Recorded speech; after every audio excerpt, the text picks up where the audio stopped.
Welcome back, everyone. It's Monday, start of a new week, but we got to go back to the weekend to give you guys the recap of everything that just took place. A little Eagle FC, a little UFC, the goodies, the baddies, and everything in between. The man on my right, my co-host, my brother in arms, Dominic Salee. How are you feeling on this Monday morning? Are you bushy tailed and bright eyed, or are you still feeling a little bit of the blues from a absolute betting disaster that took place on Saturday? It's the latter. I'm feeling the betting blues big time on this Sunday morning as we record. Hopefully, I'm feeling better on Monday when our audience is listening and watching this show. But yeah, it was a good weekend nonetheless, betting aside, which we'll talk about at the end of the show. Good company, good fights to watch. Was in Columbus for a little bit on Friday night into Saturday. Did some bowling for the first time in a Oh, long time. I know, no, I believe in our first attempt at recording this episode, you said we have discussed bowling once before on this show, right? so we have. It was on one of our Reddit roundtables. This is one of those few instances in our show's history. You guys won't probably be privy to this, but me and Dominic, since we are such a partnership here, so in sync, it was one of the few times that Dominic kind of dead weighted me in a question in a segment. He became very uncomfortable at the notion of going on a date with a UFC Oh, fighter, as the okay. question suggested. And because of that, he sort of just he wouldn't give me a straight answer. He kind of just made me look like a creep. But that's okay. He did it because, hey, he he knew that, look, he's his girlfriend now. He was crushing on her then, didn't want her to think that he was looking at some of these fighters that he watches on TV like that. Of course. Man, yeah, I forgot about that. We did discuss bowling then. So, funny enough, here we are again, 207. I did some bowling on Friday night, first time in a long time. And I did pretty good. So, I just want to know if anybody's watching, listening, are you guys good at bowling? Do you go quite often? Is it still a thing that people go do on the weekends? It seems like something that's died down a little, but I have a good time out there at the lanes. I think, Dominic, as we get older, like, well, even over the next few years, it can become a popular thing again because a lot of the groups that go bowling at our age, there's a lot of drinking involved. Sometimes bowling alleys will have like some little concert or something. I mean, I'm not even trying to focus on JD Legends, the bowling alley Yeah. close to us that would hold big ass concerts in their sand volleyball pit. Yeah. But they might have like a little, singer or two or something, or maybe some open mic or something. It always feels like there's something going on the weekend, Right. right? So I have heard of groups of people going and just drinking a ton of beer and bowling, and yeah. So I guess it's not something I've done in a long time. I can tell you I'm not very good at bowling, especially if you take the what do you call them, the bumper. Wait, what do All they the call them? bumpers. Yeah, the Yeah, you bumpers. take Yeah. the bumpers off. Yeah, Yeah. like adults do. Yeah, I tend not to Yeah. be very good when that happens. So I don't even know Right. the last time I've been bowling was. I mean, maybe Wii bowling. I probably did that more recently than I've Ooh, done now actual that's bowling. fun. Yeah. But you did pretty good. No bumpers.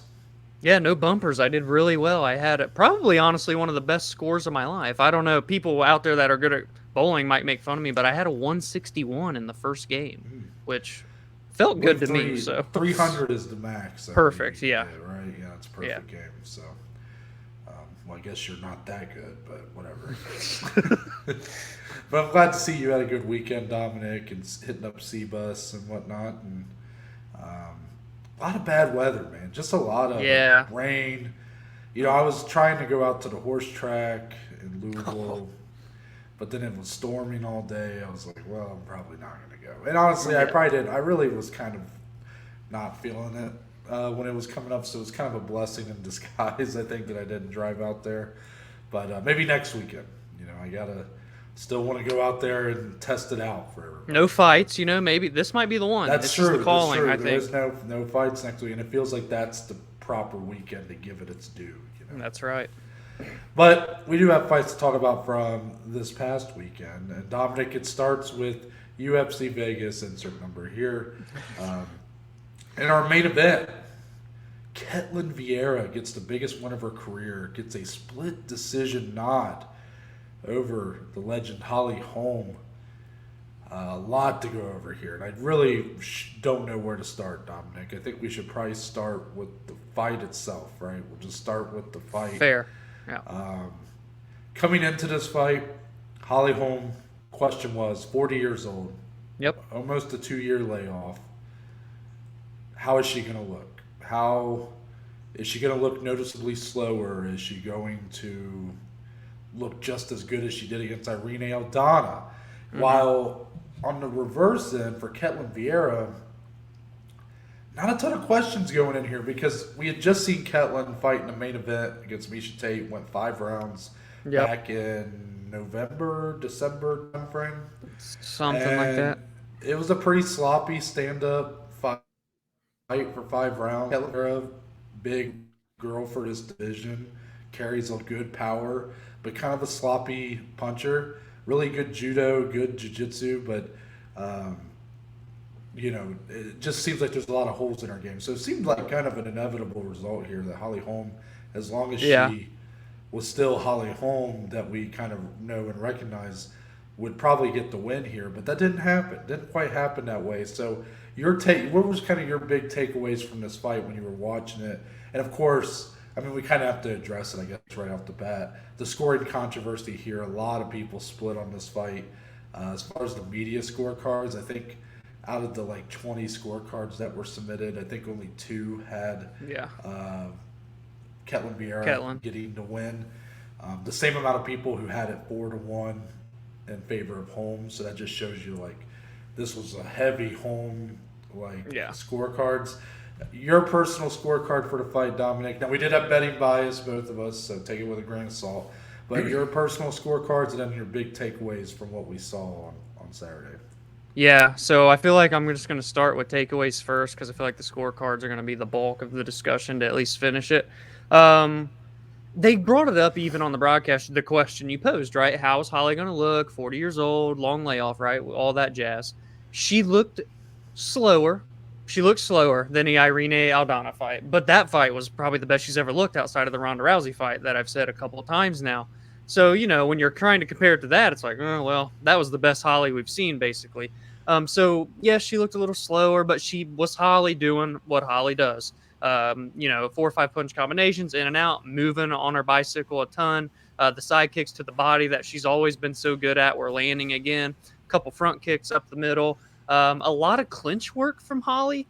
Holding Ketlen up against the fence, it showed how strong she still is because Ketlen looked like the bigger fighter. Holly's always been strong and shredded, but Ketlen just looked a lot bigger in the cage last night. Mm-hmm. But Holly held her all, had nearly 11 minutes of control time up against the fence. Wasn't landing anything crazy powerful, but doing enough to keep the ref from splitting them up, landing good shots, knees, so on and so forth. Ketlen, when she lands in the open space, she has power. It's clear. Her shots do make an impact, but she doesn't let it go. Her corner was screaming at her to just go. More volume, just hit Holly, and they're landing and affecting her. And that's how she's been kind of her whole career, even when she does win fights. Even in the Miesha Tate fights, much of the same. When she would land against Misha's face was beat all to hell, but she wouldn't go as much as you would like if you're in her corner. So although she wins this fight, there's controversy on the scorecards, controversy in the community. So yeah, she gets the biggest win of her career. She's on a win streak. She's going to be top 3 after this come Tuesday.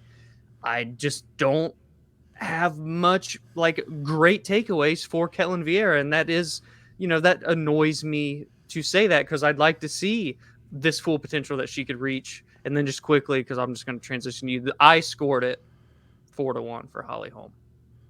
So you're not going to say it. You're not going to call it what you. I'm not going to do it. So I wanted to, and I'm just setting you up. I figured you might want to address it because I know you. I just wanted to see if you wanted to address it. I feel like I was just talking a lot, but I'll go in a little bit more on the cards. We'll just have long-winded on both sides here. Yeah, no, it's fine. It's fine. So I scored it 4-1, but at a minimum, I felt it should be 3-2. I had a hard time picking a third round to score for Ketlen Vieira. So here's the scorecards. I screenshotted this.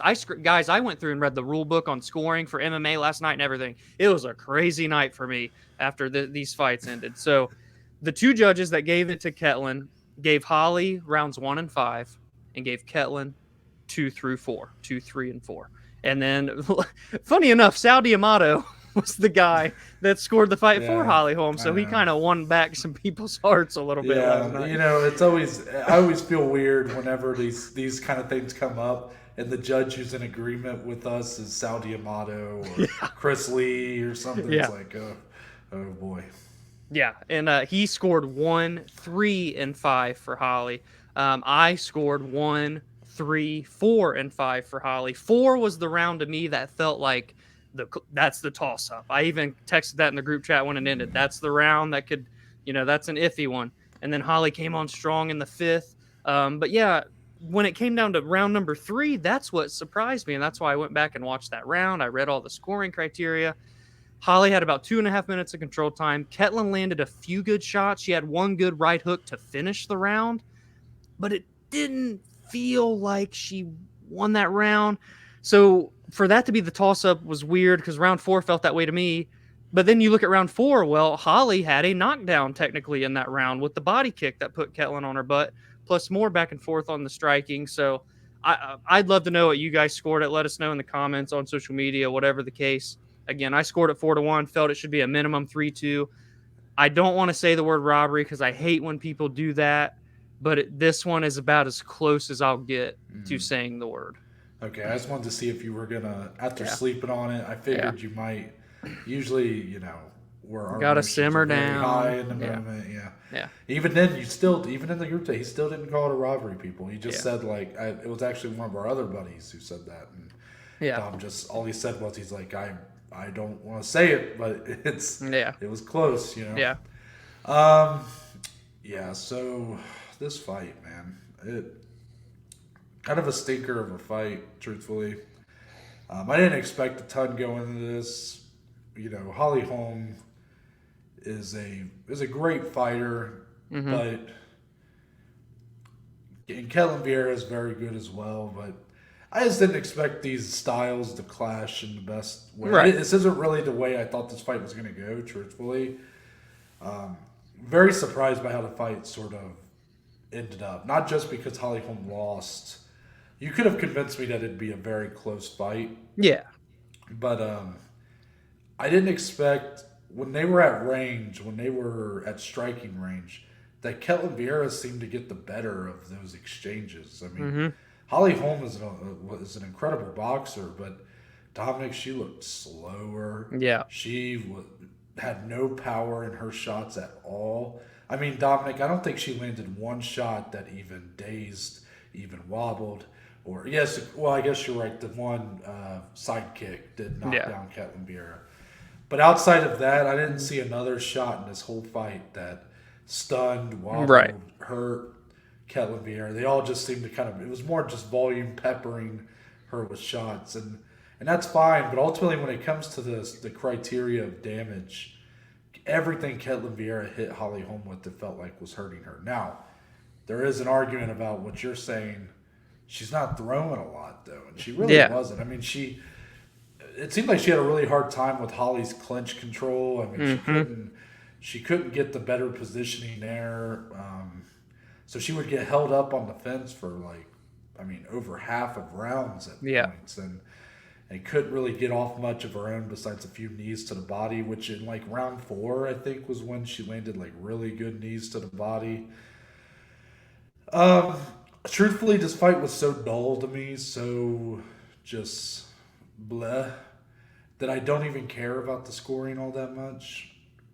To me, neither of these women come out looking better than they did going in. No. And it's such a shame for Ketlen Vieira because she's now beaten two, I would call them legends of women's MMA back to back, Miesha Tate and Holly Holm. And I'm not sure if I can say that she's come out looking better after those two fights. If you remember, I struggled giving her the fight against Miesha, even. Yeah, you did. Yeah, I didn't struggle to give her that fight. I thought she did win that fight. But, again, that was another fight, though, where I thought neither girl won. It's It was a sloppy Exactly. stand-up fight. Neither woman looked like I didn't have much faith in them to do anything after that. Have much of a run in for them. Misha Tate dropping a weight class after that. That's probably a good move on her part. Here, like I get it. There's a lot of controversy, and I think that I think there's a point to the controversy. Like when I was watching it, I thought Holly Holm had won the fight. I also have a betting bias, so I mean, I put that out there because I mean you got to take what I say with a grain of salt. But I did have it 3-2 Holly Holm. I had a 2-2 going into the fifth, and I thought Holly did enough in that fifth round to win. But to me, it just doesn't matter because neither of these women really gave me the performance of what this fight should have been. This fight should have been two women fighting for the chance to fight the winner, potentially, Pena Nunes. And instead, that's not what we got at all. And I'm not saying that they didn't try or anything like that. I just think Ketlen Vieira is still severely limited. She's very good at where she's very good at. She's a tough matchup for a lot of fighters because she's so long and big in this division and she does carry good power, but it's sloppy. Like there's no technique to the punches. And with Holly Holm, Dom, I hate to say it, but I think she's done. I mean, 40 years old. Like this was not a good look for her, in my opinion. Like it just wasn't. Even if she got the win here, I mean, even when she was going for those like combinations, I mean, they were like rabbit punch. There was nothing behind them, nothing at all. And then she had a hard time getting out of range or getting out. Used to. She was so good about getting in, peppering with a few combinations and getting out. Here, the speed wasn't there. There was just a lot lost from that Irene Aldana fight. And yes, maybe it's just the matchup, but can we stop putting Holly Holm in main events? I think, can we stop doing that now after this? I mean, it feels like for years now we keep putting her in main events where it's like maybe she shouldn't be in the main event. And there's no disrespect to Holly Holm. If anything, I think it just adds more pressure on her when really at this point she should just be allowed to kind of fight out the rest of her years as she wants to. But we keep putting her in these main events where they're like, all right, Holly, go out there and do what you did to Ronda. And like, she's just not that. She's not that anymore. She's not. Yeah. So, truthfully, like, I guess if we want to transition Dom into what's next for these two, it's kind of a hard discussion to even have. I mean, when we do these, like, okay, what's next, and we're doing it the day after the fight takes place, it's kind of understood we're sort of talking out our ass a little bit because so much will change. Remember how much we advocated just 2 weeks ago for Michael Chandler versus Conor McGregor? And now, I mean, I don't know about you, but I feel like the Michael Chandler Dustin Poirier fight seems to make a lot of sense. Like, it changes so much that when we do this the day after the fight, like it's kind of talking out our ass, but it's fun. It's fun to do. It's fun to speculate on what could be next. And for Ketlen Vieira, I can tell you I don't think a title fight's next for her, and maybe that's a given to a lot of people, but she's about to be the number 2 ranked or number 3 ranked women's bantamweight in the world, and truthfully, I just don't see it right now. No, I don't at all. I don't think a title fight's next. That just wasn't a title earning performance, regardless of who the opponent was. And when there's controversy, it doesn't help you. I think she should fight Raquel Pennington. Rocky's having a bit of a career resurgence right now. She's top 4. And I'd put Ketlen up against her because that's a win that's the last time that Rocky's lost was Holly Holm. Ever since then, she's tallied off, I think, 4 in a row now. And then that's a chance for Ketlen to potentially earn her first title fight if she can win that one and make it 3 in a row. And for Rocky, that's just another kind of chapter in her amazing story, another pioneer for women's MMA. If she can get back to a title, I never thought in a million years she could potentially be in that position. Now for Holly Holm, anything that you might... Nothing stands out, to be honest. I'll be curious to see what she wants to do. I would have loved to have seen the rematch with Misha Tate. Like, that would make sense right now. But Misha Tate is going down in weight class and going to be fighting... Lauren Murphy. Yeah, so... we'll see what happens there. again, I'm not saying Holly should retire tomorrow. I'm just saying, can we stop treating her like she's still an elite women's fighter? I think that time's kind of past now. And that has to happen, right? It has to happen eventually. And I mean, and I'm not saying it wasn't deserved before. Like there's been complaints about Holly Holm in main events for years, but if you really look at her run, she's 7-6 in UFC now. Before this fight with Ketlen Vieira, here's her UFC losses. It's Misha Tate, Yep. Valentina Shevchenko, Amanda. Chris Cyborg, Jermaine Durandamy, Amanda Nunes, Yep. and now Ketlen was the first Ketlen person Vieira. to never be a champion in the UFC that Yeah. has beaten Holly. Yeah, I mean, she literally only lost to the best of the best Yeah. before that. So she still has a place in the sport, but like in the main event, no. Like just please. She's had her day in the sun. Let's move on from that. And still a big name, obviously. Now I'll actually be interested to see Dominic now that women's boxing is being given such a platform. You know, the Katie Taylor Amanda Serrano fight that headlined Madison Square Garden. I'd be interested to see if Holly Holm, she talked a little bit this week about having some interest in going in boxing again. And that would actually make sense. Out of all the MMA fighters that want to go box, she would be the one that makes the most sense because she had a whole career in boxing before MMA. Yeah. And I'd be interested to see if she might try to go back there and try to get a big fight with a name like Katie Taylor or something before her career's done. I agree, man. More on this card to come. And we're going to talk about the main event from Eagle FC 47. It doesn't get a whole lot better here because your main event saw Yorgan De Castro ends up getting the TKO, and that's a technically, in my opinion, over Junior Dos Santos. 35 seconds into round 3. Story here: JDS looked fantastic for 2 rounds. He was moving good. He was sticking and moving. He looked really good. I mean, just good pop in the punches. He had good movement on the feet. He took a couple big shots, which was promising. And then in round 3, his shoulder dislocates, fight over. That's all there is to it. Shoulder dislocated. Yeah.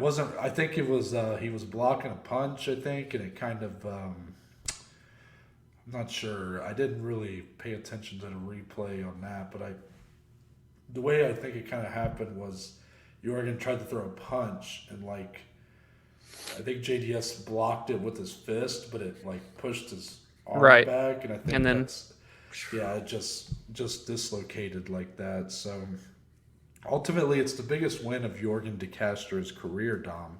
Yeah. But not a ton to take away on his end, I don't think. Exactly. Outside of let's talk about the celebration. What were your thoughts on his celebration after the fight? I mean, come on. Let's chill out. Let's dial it down a little bit. You were losing the fight pretty handedly. Your opponent pops his shoulder out of place. I mean, yeah, maybe you threw the punch where he was blocking, and that's when his shoulder popped out. But, I mean, come on. It's not like you put him in a Kimura and snapped his arm out of place or anything. So, I don't know. Yeah, it's a big win for him. But when these happen, it doesn't feel like a win. Even last week, we saw another injury in the UFC main event when Alexander Rakic tore his ACL. But that fight, at least Blachowicz was winning a round. I mean, that was a good round or a good fight, 1-1, and then it happened. This one, like you said, there's no real positive takeaways for Yorgan. So, listen, I mean, you're getting your money. You won the fight against JDS. That's all good and great, but we don't need to, rub it in, dare I say. I mean, part of me wants to say it was just the heat of the moment. Of course, it probably was. But at the same time, I mean, he was going crazy. He looked like he was about to rip the fence down. And I'm like, really, dude? Yeah. Some were comparing it to Chris Weidman when Silva snapped his leg. Your thoughts on that? No comment. No comment on that one. Anyways, the JDS here. So he does lose, but looked great for the majority of the fight. Man, I guess this will kind of combine our discussion with this and part of our next topic, but the big talking point that we didn't really get to address on Thursday, but kind of happened on Thursday. Yeah, we had already recorded. Khabib made it clear that it's not a title fight that he's hoping to put JDS in next. It's actually a fight perhaps co-promoted with Bellator Yeah. against Fedor Emelianenko. So Dominic, even though he loses here, do you think that's the fight that happens next? Absolutely. I think he deserves it. Hopefully they popped that sucker back in last night and he'll be good to go in a couple of months. I think that'd be great. Scott Coker even tweeted in regards to him and Khabib talking. He's like, let's do it. Let's get ready to co-promote or whatever he says. I think that fight will happen. I think it's a big fight. I think it's one that makes sense. Both guys tail ends of their careers. There's no titles in sight for major organizations, right? I mean, yeah, Fedor could potentially win Bellator again if he tries. JDS could win an Eagle, but them two together, two guys that have never done it before, but big names for the heavyweight division for so many years. Absolutely all hands on deck for that fight. Yeah, and it sounds like it could really legitimately happen when you look at the fact that Bellator had one of their top ranked uh, lightweights or welterweights. Islam Mamedov was on this card, and That dude's a stud, by the way. yeah, well, he had just lost in that pretty disappointing showing to Benson Henderson and Bellator. Here he gets a shot on here, makes quick work of Zach Zane, I think was his opponent, and now he's going to go back to Bellator. So it's kind of cool that Bellator and Eagle having that kind of relationship. Yeah. I hope that fight happens. I want it for JDS and for Fedor. I think that's a massive just when it comes to like old man fights and like, legacy fights, that feels like a big one. Yes, very Feels like much. a proper one, earned. Yes, yes. So I have no doubt that I want to see that. I think the biggest loser from all this, it's not Yorgan De Castro, it's not JDS for actually losing the fight. It's our Eagle UFC champion because Yeah. he has not been a focus at all in any of this. I mean, Yorgan De Castro won this fight, but he was calling to take the place and fight.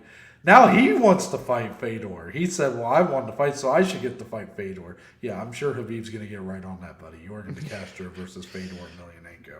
Yeah. So it sounds like the prize here is Fedor not actually fighting for the heavyweight title. So I'm not even sure who the heavyweight champion is off the top of my head. So if that tells you anything. But yeah, I guess he's kind of getting shafted here. Yeah, that's a stinker. Yeah. More on this card to come later as well. But we did kind of mention that it transitioned into our next topic, and that's about Khabib. Khabib had some very interesting comments throughout the weekend and late last week. He started, of course, but actually ended, I guess, his week with the hopes to make Fedor versus JDS happen with Bellator. But also, Dominic, what started as an appearance on the MMA Hour by Tony Ferguson, where he said that he was open or wanting to coach a season of The Ultimate Fighter versus Khabib Nurmagomedov. No fight to take place, really, just coach a season against each other. Khabib tweets in complete support of this, says, have your boss send me a contract. Also kind of throws in, like, Tony, we're doing some stuff over here, too. If you want to come over here. But I'm curious, Dominic, because you're still like the only person in the world who watches The Ultimate Fighter. So I'm curious your thoughts on this as a TUF fanboy. I'm really laying it on thick here. You're good.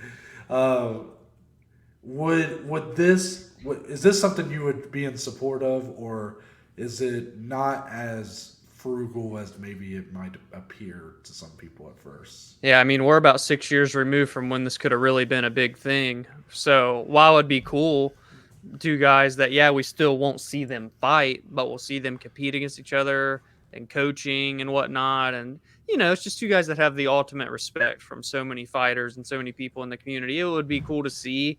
But again, like TUF just doesn't pull viewers. So even if these two were the coaches, I still don't think there'd be much of an audience. Maybe there would be. Maybe the UFC would promote it a shit ton more. Wow. But yeah, like this season, to be truthful, I haven't watched an episode actually of this season yet, Noah, because that's how poorly it's been promoted. Like, I forgot it was. We talked about it leading into that week that it started. Then I forgot about it, and there was like no. They do like one tweet, episode 3's live, and that's it. So I'm like, Are they? Maybe they're like kind of seeing the end for the Ultimate Fighter. That's what it feels like to me now. But if there's anything that Tony and Khabib can do together, I think it'd be cool. I don't know. Every interview Dana does, he says it's like the biggest thing going. Yeah. They're and man, I have a lot. Everything you said there has kind of got my brain in a Tizzy. pretzel because I don't know if I agree with the word you just said. You're telling me you don't think Khabib and Tony would do views as Well, I mean, yeah, it would be views, but like, is tough like the way to do it? I feel like there's something else they could do that would be better. I don't know. Maybe it's just the way that something tough... that where they can be against each other but not end up actually fighting. It's like, the only thing. That's the only thing they could do. They would literally the Ultimate Fighter. No, but like they would literally pull more views doing a 1 hour video on YouTube than doing a season of the Ultimate Fighter, in my opinion. A 1 hour video, what? Do a coaching challenge or something. I don't know. I just don't think Tough's the way to go. Like, I think that's 8 years in the past. I don't understand. I think, okay, truthfully, I mean, TUF is done. It's done. It's ran its course. It's over. I mean, it's still going to keep going, but it's done. If they really cared about having a big boost to the viewership, yeah, you had that moment where Jorge Colby was like talked about. This would definitely be a fight that would do big numbers for TUF. I mean, you can't tell me that Khabib Tony would not spike the viewership more than what is currently going on with Amanda Juliana or Ortega Volkanovski. And like, it's the only way you can get these two. Like, you're not going to get a fight out of it. I mean, I know there's still some people that think Khabib might have one fight left or something. And maybe he does, but it's not going to be Tony. Tony's on that 4-fight skid. Yeah. But, like, I'm going to keep coming after you here on that point. Like, that is the only thing that you can do to put those two together in a UFC environment, head-to-head, and they not throw a single punch at one another. Like, this 1 hour video, that doesn't make any sense, Tom. No, I'm just saying, like, coaches. Like, no one watches TUF, so is this really gonna like revitalize the whole franchise? No, but it would be big for a season. I mean, it would just pop it for a season, and then it'd go back to being what it is. But, what it is, yeah. It would definitely. I don't know how much it would boost viewership. I mean, truthfully, I think it would boost it. And if there's no fight involved, I think that hurts. Well, that's the debate I thought we were going to have before you kind of put my brain in a pretzel. But so let's go and focus on that. Like, because I guess I'm assuming that you're not going to be in support of it if there's no fight to be had. But I would argue that most of the time the fight doesn't end up happening anyways, and usually it's for less valuable matchups. I mean, yeah, wasn't there a season where like Shane Carwin and Roy Nelson coached against each other and they didn't end up fighting? Something like that. It's like, oh, okay, well, I'm glad that we got to see that season, but they didn't end up fighting, so worth it, right? I think it just really, like, does the fight really add anything to the season of TUF? Like, does it really? I mean, I guess with Ortega Volkanovski, that might have added a little bit last season, but like, to me, it's you either do a high-profile matchup that has a lot of heat behind it, and you're going to get a fight out of it, which is what they did. I mean, Ortega, again, these aren't the matchups that are going to save it. I mean, Nunes and Pena technically is kind of like that, but they're not the best trash talker, all that jazz. Yeah. Or you do a just big, like, honestly, I feel like this could be a way to actually probably not, but I think there's a way you could keep TUF around with this kind of concept. You could bring back retired fighters as coaches, and that way they get paid, they get something that they can do. I mean, imagine like if Anderson Silva wants to take a break from boxing and him coach opposite Chael Sonnen in the season of The Ultimate Fighter. You're telling me you wouldn't be watching that live? Oh, I'd be watching that one. Like, to me, that's like the guys you never thought you'd see back in a UFC environment could be back. Now, the whole reason that TUF ends up not really working is more just the lack of talent, I guess, really on these shows now, because the real talent is arguably going to be put on the Contender Series, and Yeah. some would say the real talent's not even going to go to the Contender Series. They're just going to be brought in without having to do all that anyways. Yeah. So I definitely wouldn't mind seeing it. I mean, would I watch it? Yes, I would. That's the question. And am I watching TUF now? No. So that's like kind of why, Yeah. I guess, but I'm not sure. I'd be curious to know what you guys think, if that's something that the fans would want to see.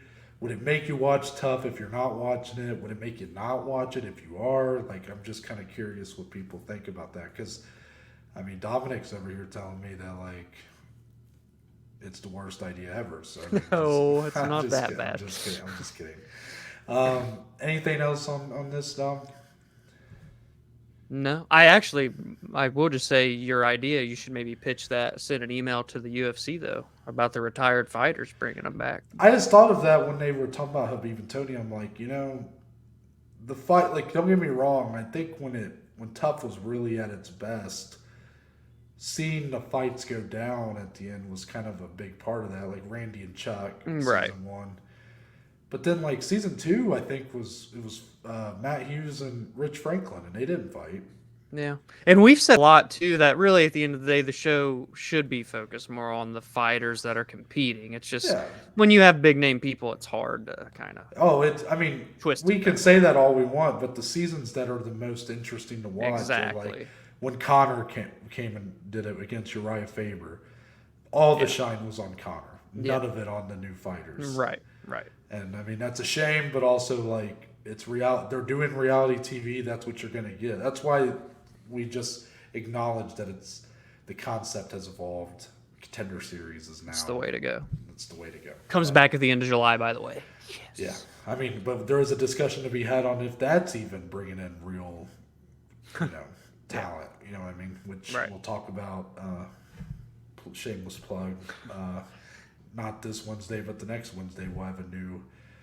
We're gonna say Reddit Roundtable for now, but it's gonna be rebranded, called something new. TBD. But yeah, we'll plug that at the end of the episode too. But anyways, fight announcements. That's what's next, Dom. July 2nd, UFC 276, the card that just keeps on keeping on. Shane Burgos taking on Charles Air Jourdain. A fight that just says violence.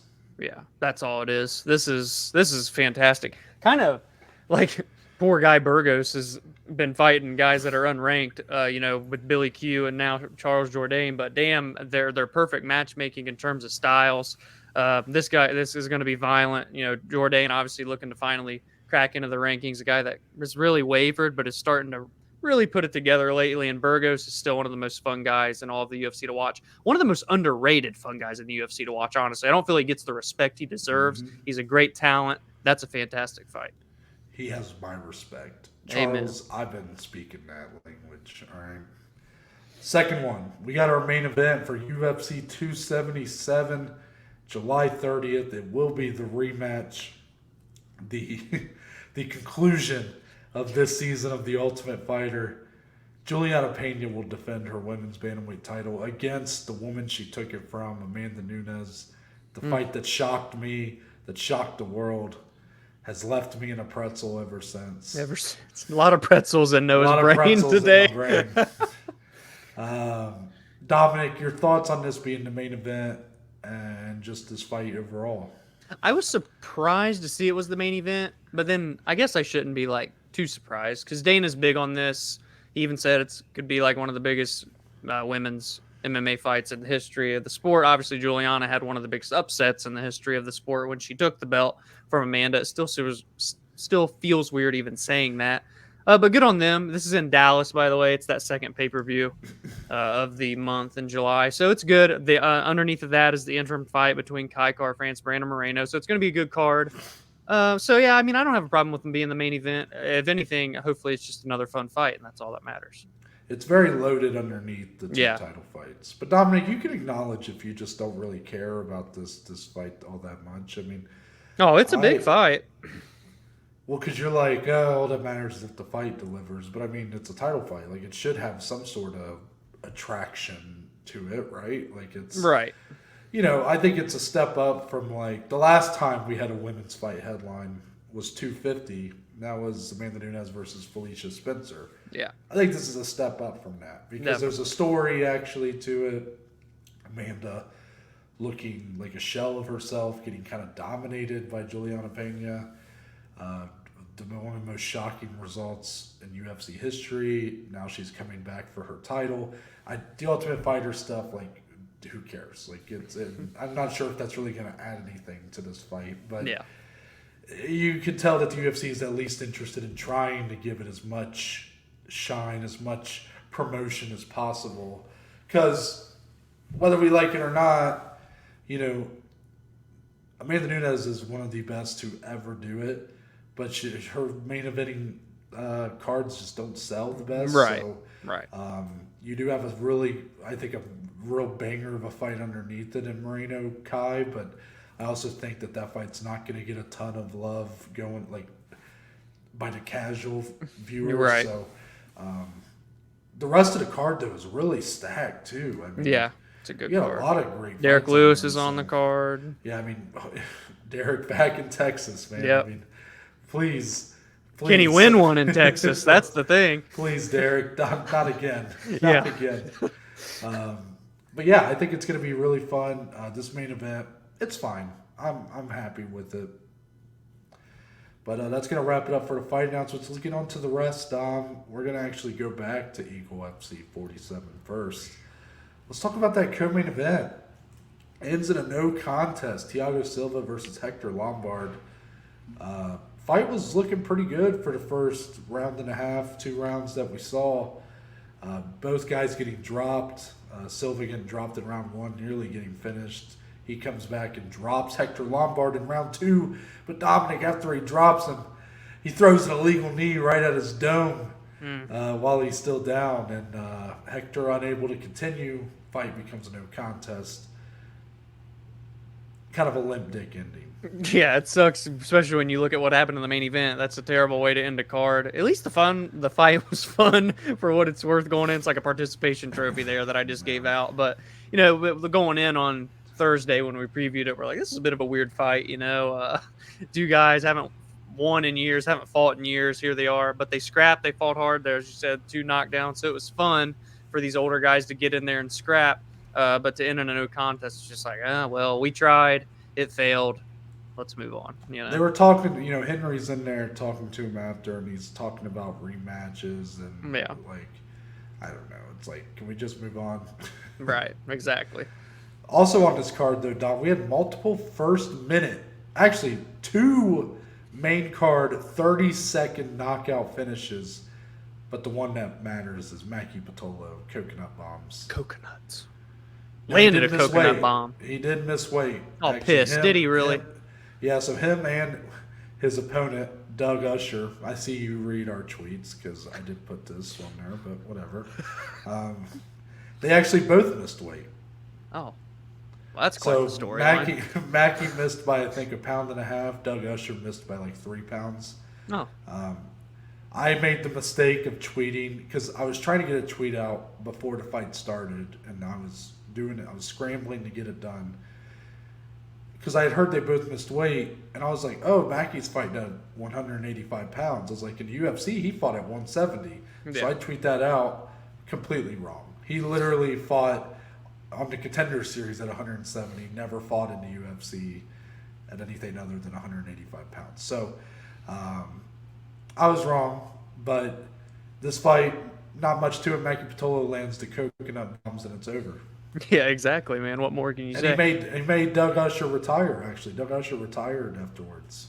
Damn. What? Lots of storylines coming out of Eagle FC. I do hope though that Mackie can really make a run over there, man. I'd love to see him just, but got to make weight, obviously. But to see him just somewhat succeed after the, run that he had in the UFC would be nice. So we'll see what happens. Yeah, he's a fun fighter, man. I think. Yeah. 30-second knockout here. We'll see if as he gets escalated to tougher competition, what's in store for him. Exactly. Back to the UFC we go. The world's most famous arena, the Apex, as Ariel calls it now.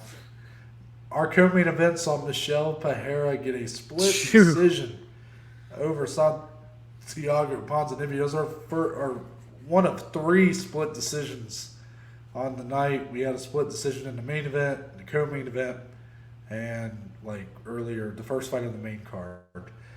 Here, Michel Pereira, Santiago Ponzinibbio. This split decision actually went in my favor for my bet. I had a Pereira money line, so I was pretty happy about that. But Dominic, did you agree with the judges' scorecards?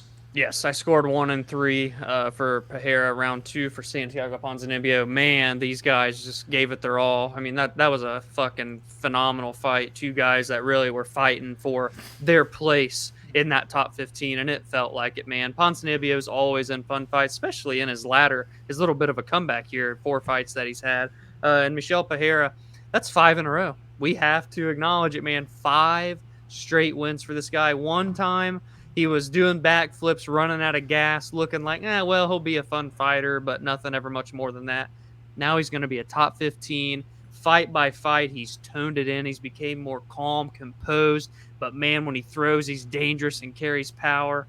So many great things happened in that fight, and good on Pereira to now be top 15.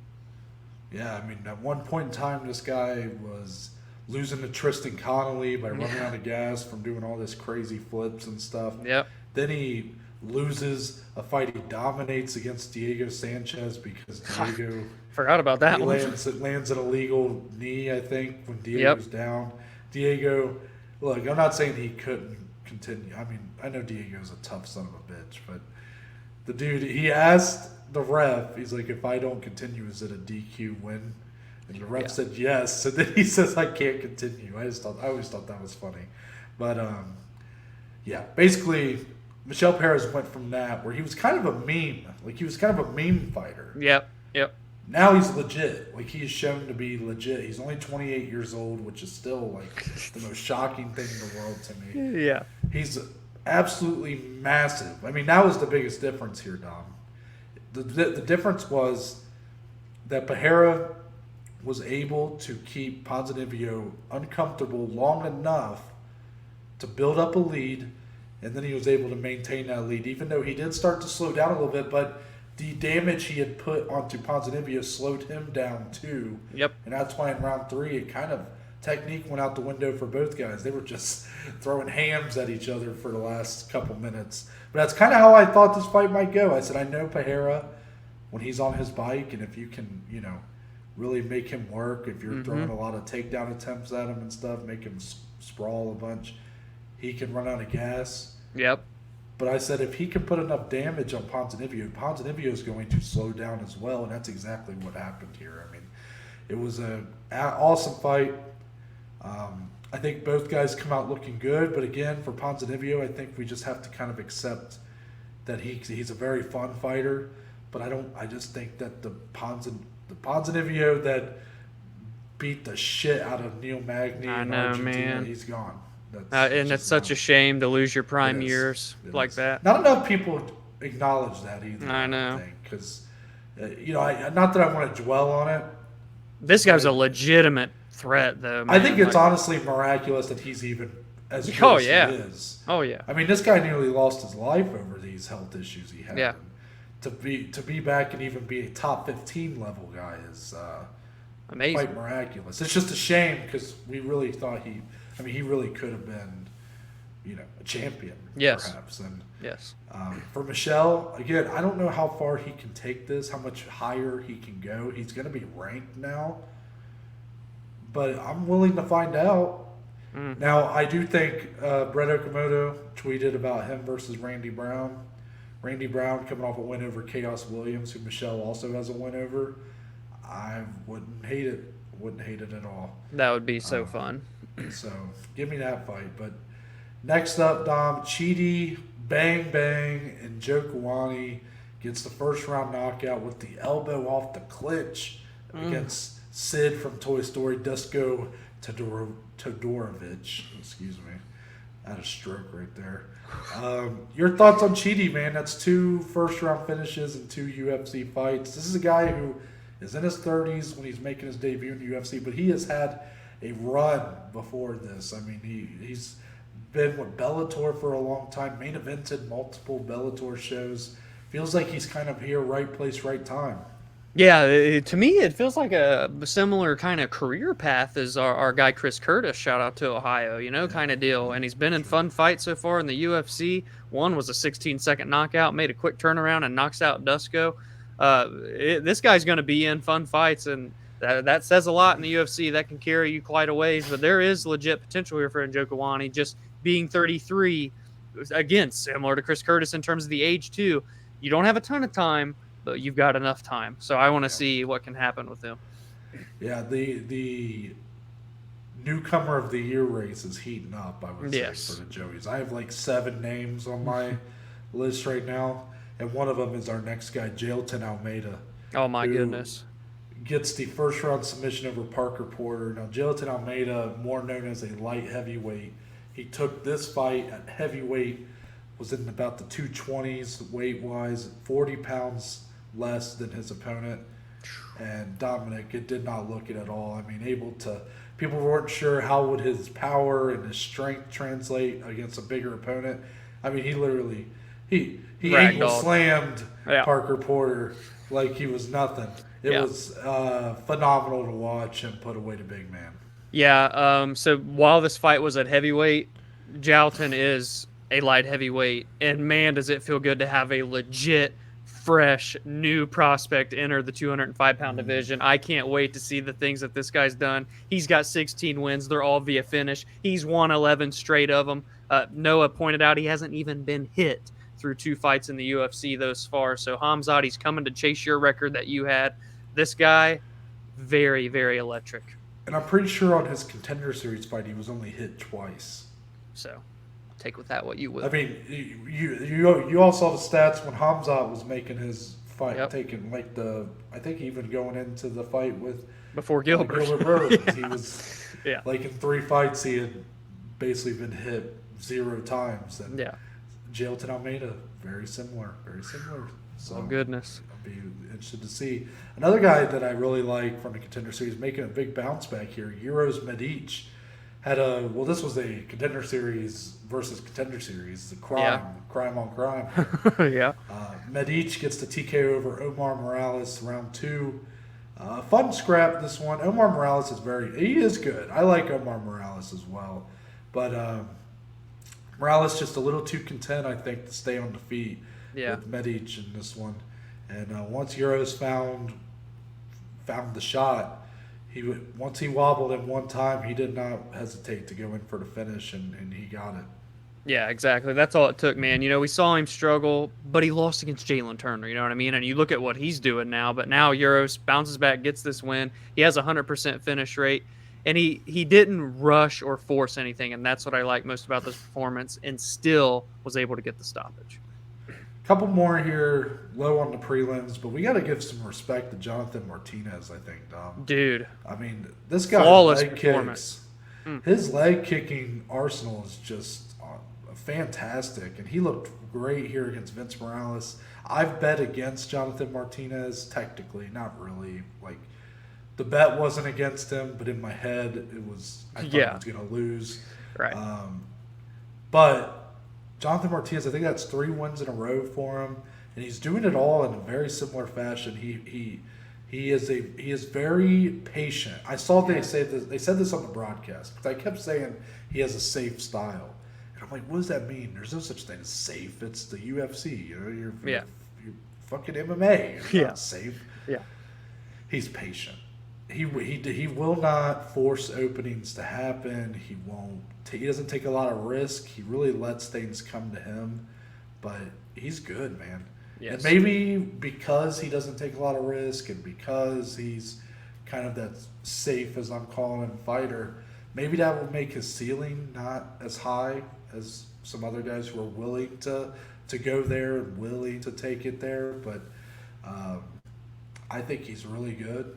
Yes. I think he's deserving of higher level competition at this point. 100%.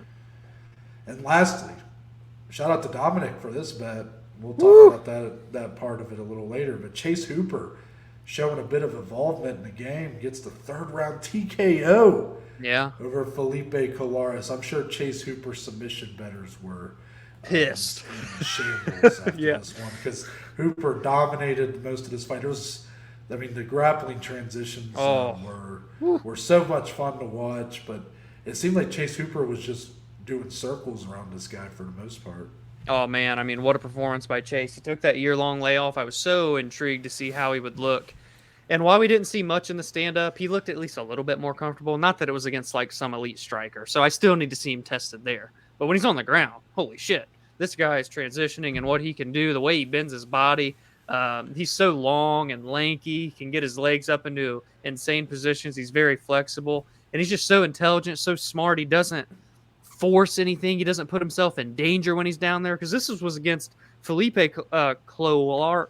I can't say his last name. Colares. There we go. I try and put the L in front of the O. You get what I'm saying? Anyway, Colares is also another jiu-jitsu ace and black belt, and he made it look like he was levels above him on the ground. So it was a good bounce back for Chase, 22 years old. I'm still high on this kid and want to see what he can do.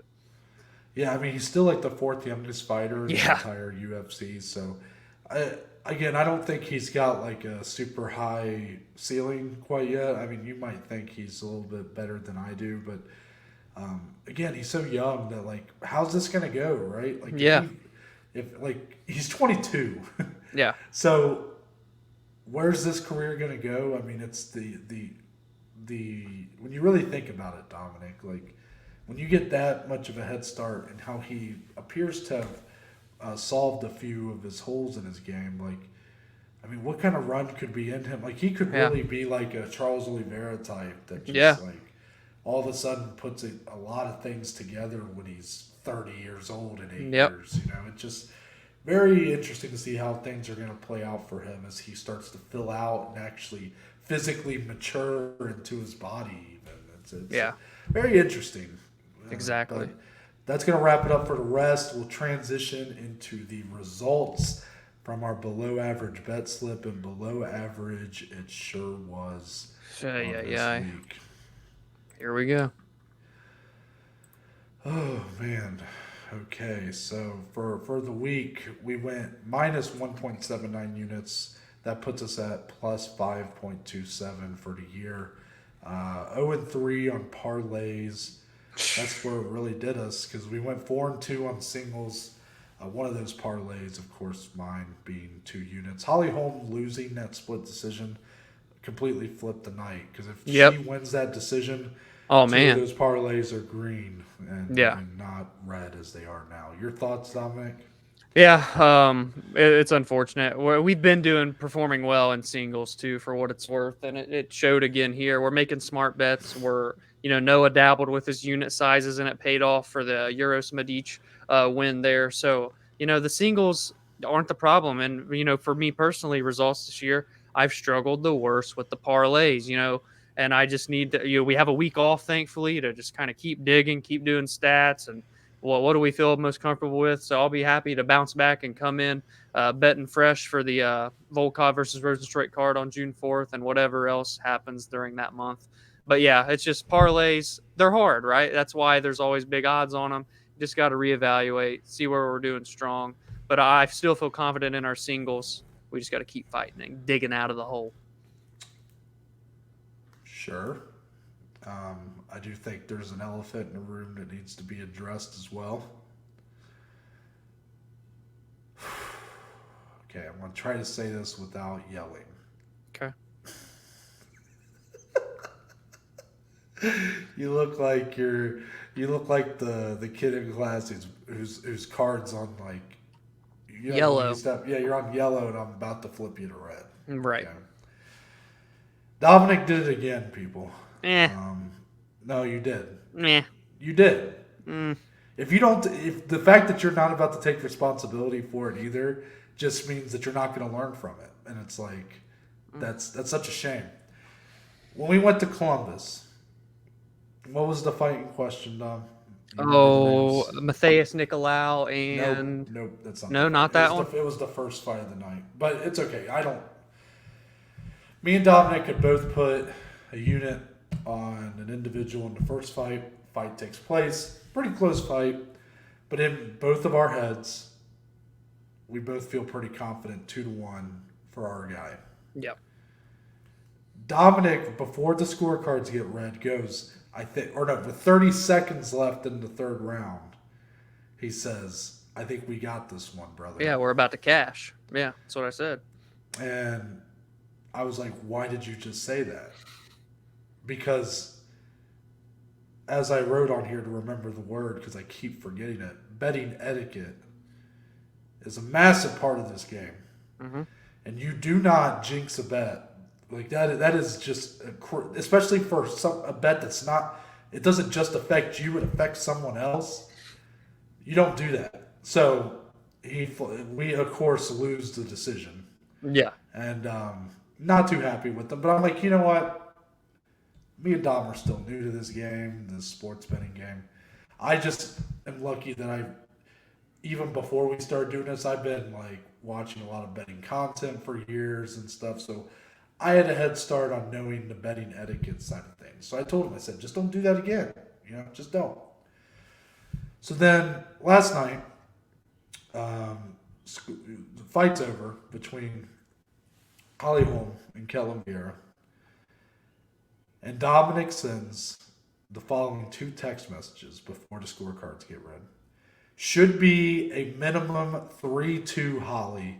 I scored it 4-1 with round 4 being the toss-up round. And all I sent back was Dom. Because I couldn't believe he did it again. He literally sends that again. He did it again. And, of course, the scorecards get read off. Ketlen Vieira gets the nod. So then I sent you, son of a bitch. Because he did it again. So, Dominic, I want to know what you have to say for yourself. Because it remains clear that you are failing on the betting etiquette side of things here. Well, I didn't say we cashed the bet. And I didn't say Holly won the fight. So I think I'm good. But you didn't say that in Columbus either, but it was very apparent. Well, I said that we're about to cash. That's not what you said, though. But that's okay. I'm just saying. Sure it is. I'm telling you that I think you need to take some sort of action here to improve your betting etiquette, because right now it's at a 0. It's an F. You have no betting etiquette. Fair. Notes have been taken. That's all I got. I don't believe him. I don't believe him. If this is the last time we do this segment, just know that it's Dominic's fault, because he can't keep his mouth shut when fights are very close. And I got to give my scores. I mean, of course, he always chooses the ones that I have more stake on. I had 2 units on this, and of course he opens his big old mouth before his scorecards get read off. Yes, Dominic, like I asked you in the co-main event, I said, who do you think won that? Because I was the only one that had a bet on it. I didn't put my scorecard out there because I know it's bad luck. You are just playing with fire each time it involves a bet that I also have, and we keep getting burned. And then you want to, okay, like, of course, after that, I'm very upset. So, of course, my response was like, we were doomed the moment Dom texts saying we won. So now Dominic keeps focusing on that. He keeps focusing on that part. He's like, well, I didn't say we won. Okay, you didn't. But you made it very clear. You said that it should be minimum 3-2 for Holly. You've literally made it clear, like, there is no way Ketlen Vieira should win this fight. And she did. She did. And you're not taking responsibility for your actions here. And that could be the nail in the coffin of the below average bet slip as we know it. I think this is a needed week off for me to reevaluate my etiquette. I will admit, I couldn't be happier that we get a week off for that. I want you guys, look, this is just me and Dom talking here. If you guys feel differently, let me know below. Please let me know in the comments. If you're in support of Dom, if you think that there is no, is superstitions just a bunch of baloney? Oh no, I believe in it. I do. Now I know. Listen, okay, here we go. No, I'm taking accountability. I am. Okay. All right. But now I know that, like, so in Columbus, I said we're gonna hit this or whatever the wording I said. We're about to cash. I can't do that, obviously. But now I know that even if we have bets on the line, I shouldn't even, like, just let it go. Just let the scorecards be read and then discuss after is what I should have done last night. Yes, there you go. I'm glad that I appreciate that you took responsibility there, because I was really concerned for a second if you didn't. I know I got you. I love you, and I want us to get rich together. All right, I love you too. Yeah, we're gonna get rich in time, people. It's been a tough stretch for you boys. I mean, I'm holding us down. Last week, right now. well, you're still holding us up though in the units because you're still doing much better than me on the 2022 standing. But last week I had a nice bounce back again. Man, if only we just included Bellator on there, which again is my fault as much as it is Dom's. Oh, gosh. Because we would be like plus 15 or units something right now. Just such a shame. But of course, if we would have done that, Dom, we probably wouldn't have hit. So that's probably even more superstitions to discuss. This betting shit's a nasty game. It really is. It is. It's tearing us apart. I mean, I'm glad that we didn't have to record like right after the show. It may have been more ugly. Because I'm not sure. Like, I was serious when I texted. Like, I don't know if I can look you in the eyes. Like, yes. But then I woke up and I was like, okay. I was like, I'm still gonna let him have it a little bit. I mean, I'm glad you did. But I'm not gonna I'm not gonna. Because at first change all the passwords. I can't log into the podcast anymore. At first, it would have been like the whole episode was just me. Nasty eye. Yeah.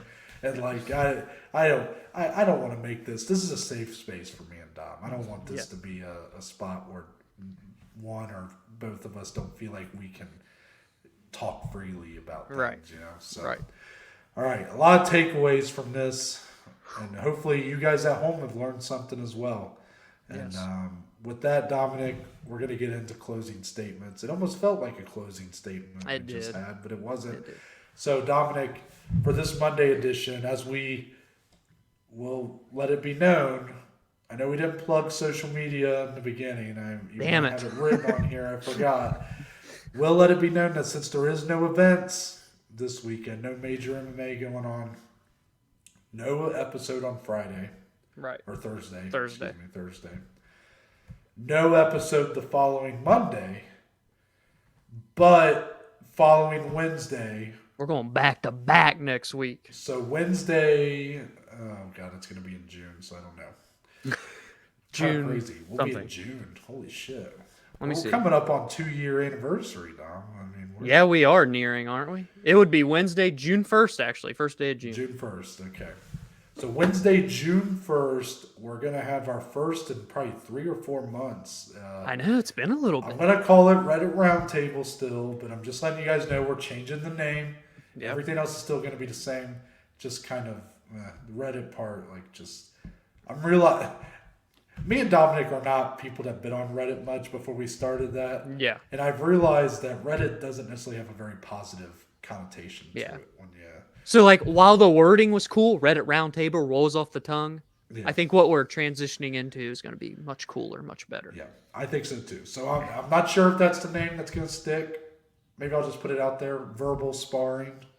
What do you guys think? So let us know if you like the name of the new, still the same concept. Same concept, but just a different name. Let us know if you like the name. If you don't, I'll try to find something else. Or me and Dom will work together to find something else before that show. And then Friday, June 3rd, or Thursday. I keep fucking it up. Back to back. Thursday, June 2nd, will be back to your normal content. So with that being said, Dominic, closing statements. Is there anything you have today? It can be about MMA. It can be about anything and everything. Man, after Monday's Thursday's closing statements, we already talked about the bowling. A lot of contentious moments in the last some heated discussions today and brain pretzel twists and betting etiquette lessons. I'm just gonna say I'm gonna get better. On this week off, I'm gonna get better in life. For this podcast, for the betting, for my life, I'm gonna get better. It's a get right week. Fuck yeah. I'm going to use my closing statement to tell everyone to please go download, listen to, stream American Heartbreak by Zach Bryan. I saw you posted that on Sunday. New album out. If you don't like country music, then maybe don't. But if you are a country music fan at all, and maybe even if you're not, but if you're someone that just maybe is open to the stylings, right? Yeah. Zach Bryan is a guy I've been following pretty much since he started. And this is like his big breakout album here. 34 songs. It's a massive Whoa. album. Wow. Yeah. American Heartbreak. Zach Bryan, I mean, that dude just speaks to my soul. And this is going to be the album of the year, I think. It's going to be the big breakout. I know Dominic, when he heard me say that, he's probably like, no, it's not. Posty's album is going to be album of the year. But it's cool. Both of our guys are releasing within a couple weeks of each other. It's cool. I didn't realize, Post is coming up. So please check out that new album. Highly recommend. I thought it was fantastic. And then hopefully here in 2 weeks, Dominic will be able to give us tell the same thing about Post's album. So of course. That's it. I'm Noah Baker. That's Dominic Salee. We're the Below Average Joes. And we'll see you in June. In June. Wow, yeah.